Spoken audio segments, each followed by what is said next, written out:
Welcome to the COMANDOLIN studio. Hey, before we move on in the book, I want to go over again, come and sit on top of my kitchen counter. But the Bluegrass lead that we did in the last lesson, it's worth a second look here. I want to do what the kids would call a deep dive, deeper dive. I want to break the thing down here. Because we need to talk about where these licks come from, the scales that are involved, so you can make up your own licks. And you won't be limited to just the ones on the paper here if you know how these kind of develop, right? So these all come from really two things, the major scale. So we have to, a few lessons back, we've talked about the major scale a few times. The major scale, the major blues pentatonic scale. And 80% of those are the same notes. They overlap a lot. It's just a note or two difference here and there. But we'll see how these licks are built. So like I say, so you can come up with your own licks. So hopefully, make sure you've gone over the last lesson. And let's just review it here. You don't have to be able to do them fast, but at least be able to do them slowly enough to kind of get the, smoothly enough to get the melody of what it's doing here. But here's what we're breaking down today.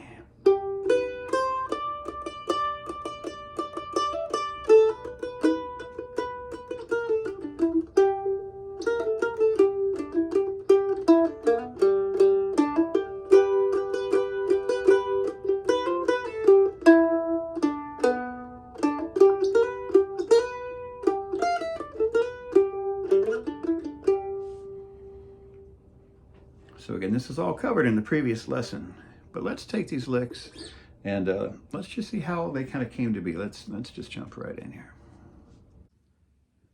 All right, so let's jump right in with some scale review here, because obviously that's what we're talking about today. So going back a few lessons, if you remember our most basic major scale pattern, we're doing this in G, so open G, second, fourth, and fifth. And then the same notes on the D string, open, second, 4, 5. This is our major scale that most things are derived from here. 0, 2, 4, 5, 0, 2, 4, 5. Let's bring that out now because we still got 2 strings here. Let's do another octave, but we'll just keep going. Because, we're starting here on G just like was here. So let's look at our notes here so we'll know what to do. We had a G, A, B, C, D, E, F sharp, because the fourth is F sharp, and G. So we want those same notes. We just keep going. So G here, A, B, C, 3rd fret, D, 5th, open E, F sharp, there's that same note again, and then G. So 2 octaves of the G major scale. So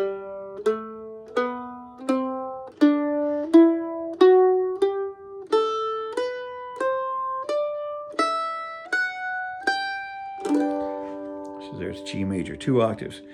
We're just going to drop a couple notes because we don't really need all those notes.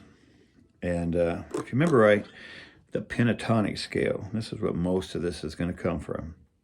We just dropped a couple of those notes and we went open G, 2, 4, open D, 2, 5. We had this little pattern, 0, 2, 4, 0, 2, 5.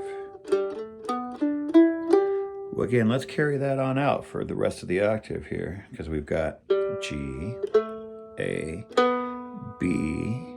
This one doesn't have a C, and it goes right to D, E, and G. There was no F or F sharp there. So we'll just keep that going.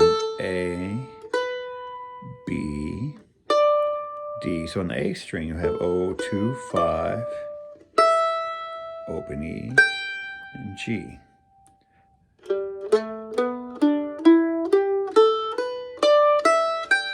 This is the main scale that we're using.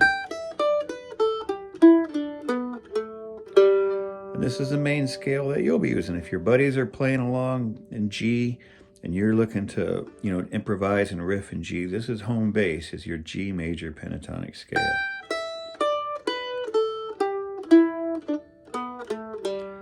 again, 0, 2, 4, 0, 2, 5, 0, 2, 5, 0, 3. The only other notes we're going to add to that is just when we need some color or you need to add a certain feel, we'll add a note or two to this. And again, notice the fingering way back many lessons ago in the book. We talked about guide fingers, but this finger always does the 2nd fret. This one always does the 5th. And you'll use the middle finger for that 3rd or 4th.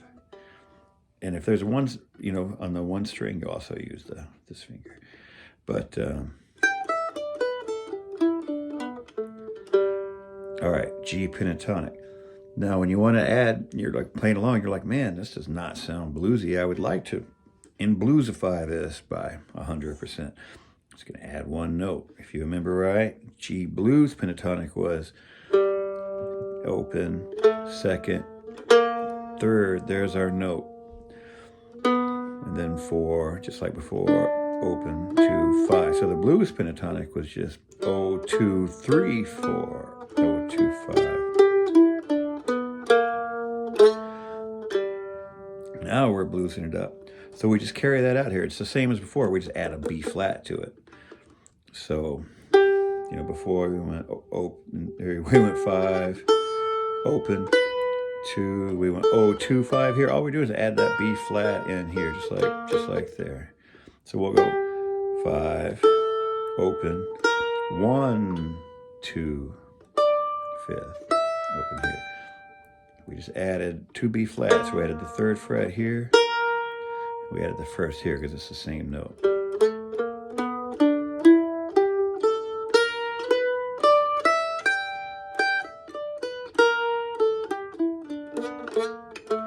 Now this is the scale that all these licks come from, except for the very final one, which we'll also get to. So yeah, you're playing along. You're like, you just need to sound bluesy. Just find yourself a B flat note. Whoop.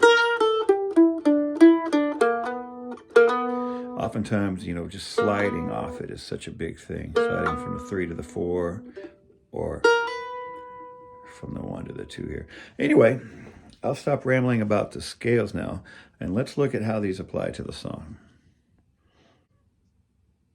All right, so let's take those scales and put our tune, or kind of apply them to the tune here and see where all these notes are coming from. So our tune starts with this little walk up. You know, it's just kind of a way to get to this note. And if you'll remember what we just talked about, the upper octave of our major scale was, you know, started here.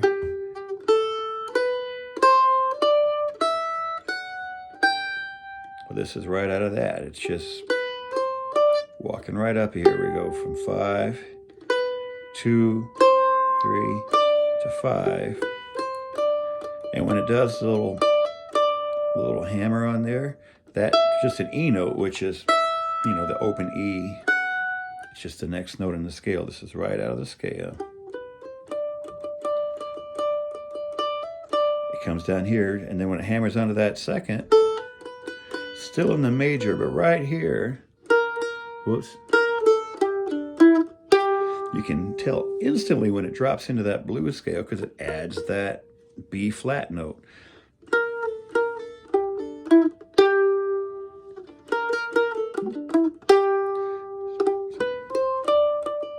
So major, and then suddenly it has that B flat note, and then it comes back to it, kind of hammers down on that thing. You know, we're still using, it's that B flat right out of the blues pentatonic that we're talking about. And of course, this 0, 2, 5 figure is just so common. And you know, that next little descending lick is again right out of, you know, this is just 5, 2, open, you know, sliding 3 to 4. That's the big thing. When you want that bluesy sound, find yourself that B flat note and use it somehow. So they slide 3 to 4 and open. So that whole thing there.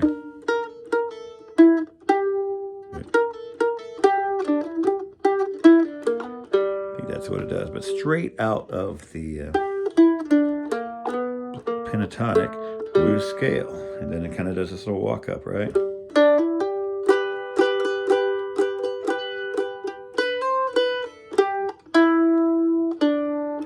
Now right there, something really interesting happens. It's in G, right? Now the chord underneath it goes to E minor. And there's a big change in feel there for a second. Well, what has happened? What has happened is our chord went to E minor, and even though we're going to use the same notes as we're doing here in the G major scale, but suddenly we're playing in E minor. And how is that? Because if you remember way back a few lessons ago, when we talked about a minor scale, the minor scale planted here starting on E is, that's the 2, the root note. We went 2, and 4, it'd go 5 to 7. And then up here in the A string, it would go 2, 3, 5, 7. This is E minor scale. And suddenly that little riff is in E minor because the chord below it went to E minor, and we're playing notes, but these are the same notes. Well, technically what this means is E minor and G are relative. It's a relative major and relative minor, which means they have the exact same notes in their scale. It's just you're just using them differently, because you remember G major we had that C note, and starting here, if you just finish on the E note, suddenly it's E minor for just 2 bars, because underneath in the music the chord drops down to E minor,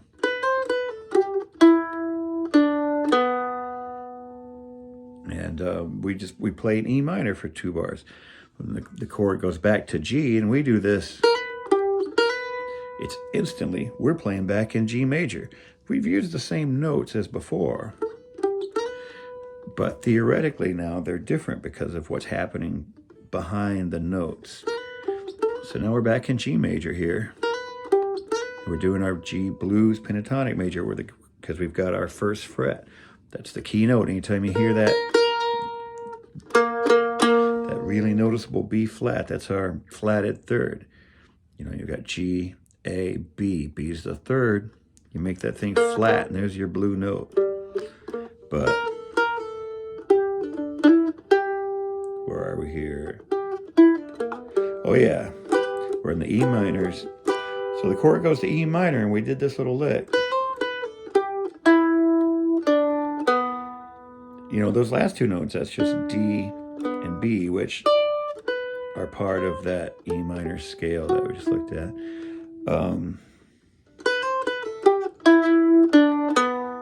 Behind it goes back to G. We jump back up to G major. Then it has this little finishing lick. Well, this right here, what's this? Where did this come from? This wasn't in either scale. Neither scale had an F. Neither the pentatonic or the blues pentatonic had an F. And for that matter, even the major didn't have a pentatonic. So why is this F here in that lick? Where does that come from? Well, what that is, it's the flat 7th. Anytime people are trying to make things bluesy, they add that 7th on there. That's what happens like when you have a G chord and you want to make it sound bluesy and you make it be a 7th, you add the F. This is all we're doing, is we're adding an F to our melody, not to our chord, as it works, as we're not playing the chord. But it's easy to remember because, you can count up G, A, B, C, D, E, F, and F is the 7th, and make that flat. But you can always tell, too, it's just the letter before, F comes right before G. So like if you're in the key of D, the 7th is C. If you're in A, the 7th is G. Whatever the letter right before it is. But so we're just adding a 7th in there just for that one note to give it, again, it's a coloring note. It's a flavor. Because we're really just playing in that major pentatonic. Just every so often we're throwing in one of these other notes, this B flat or this F. And these are color tones. Just gives it flavor. And that little lick has tons of flavor because we use both the seventh, that flat seventh, the F note, and we use the flat third, that B flat note.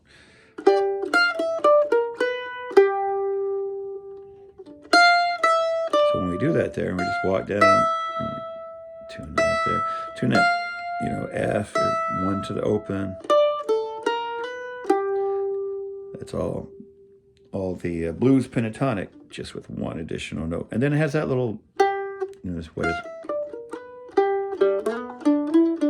you know, it finishes on that little climbing lick, which is right out of, you know, that original just 1 octave pentatonic blues pattern.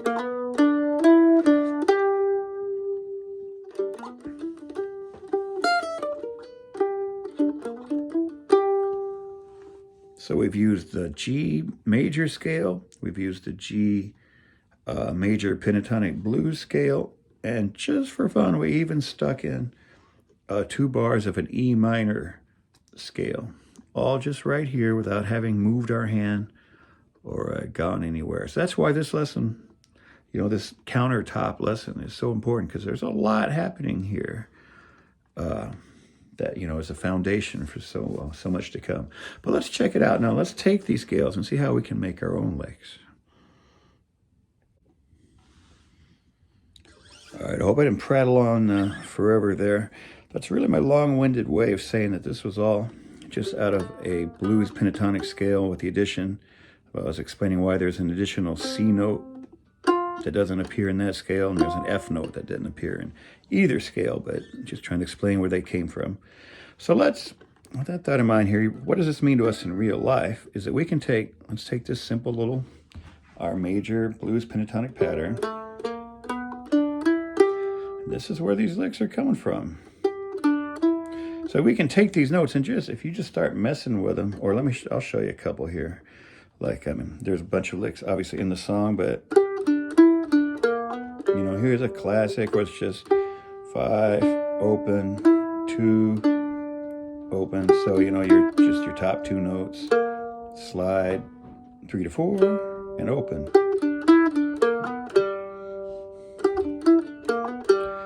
You can, a slight variation here, how about just change the last note. Instead of going to open G, you can go back to the G you started on. You know, that can be one.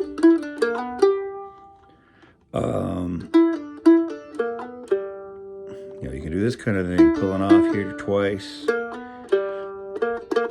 This B flat is so crucial to sounding bluesy there. You can do it up here, you know, like in the song. Just sliding from the flat to the regular B and up to a G is, or even up to the D here,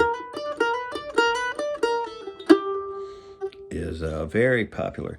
But if you just start playing with these licks, or these patterns, you'll sound bluesy right away. Or, you know, your friends are jamming along, you know, you're playing with your buddies and they're playing in G, and you're just trying to riff along and you want to sound bluesy. You know, find yourself a B flat note somewhere and use it in a lick.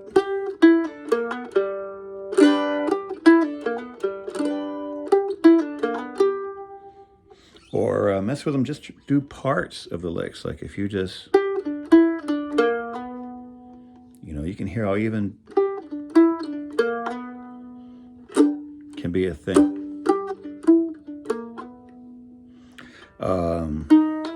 Let's see, don't do that up here. But I'm just kind of messing around. That's what you should do. Just kind of noodle with these scales. As long as you stick with the patterns, I mean, there's no wrong answers. It's going to sound super bluesy if you just, of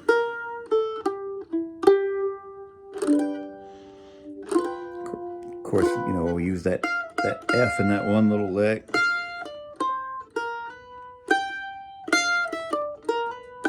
You know, that can be a thing. That's nice. There's another B flat right there.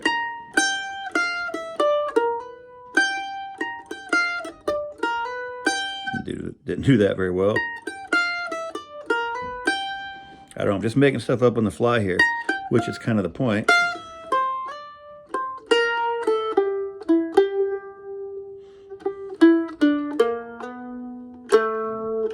You know, work that F in.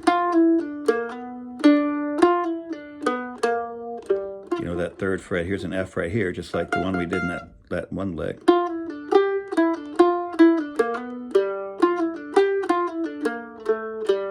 You know, who knows? Just messing around, but this is where the licks come from. When you're improvising and you need somewhere to go and you want to, you know, when you know things like this, you can weave it into your playing. You know, when you want to sound bluesy, you can sound bluesy by just working in a couple of these extra notes, that B flat or that F.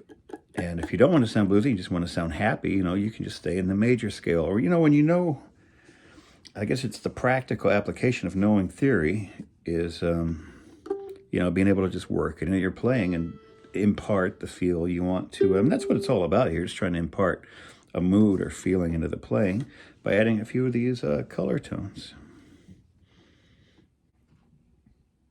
Now, I realized watching that back that I was emphasizing sounding bluesy a lot. And I talked a lot about being bluesy and bluesifying and stuff. And you might be thinking to yourself, I thought this was the Bluegrass chapter. But, you know, the Bluegrass is based right there in the name, based in the blues. So much of it is just playing blues licks faster over a different rhythm. You know, if you play a blues rhythm and you play the lick slow, the same note,